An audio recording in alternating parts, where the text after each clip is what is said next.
We all know it's important to back up your system on a regular basis. It's also important to back up your settings in Avast One. Let me show you how that's done.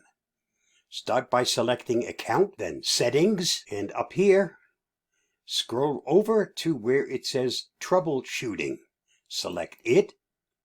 Once this opens up, scroll down until you get to Back Up Your Avast One Settings. Select it. It'll now open up File Explorer and give you an option to save it to wherever you'd like it to be saved.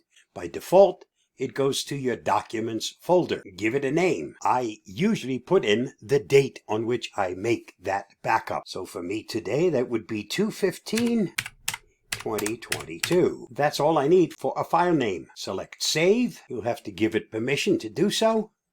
So you select Yes, and it's been successfully saved. Now, if you do a clean install of the program, next you'll use Restore Settings. And then you go back to where you saved that settings, and you'll import the settings.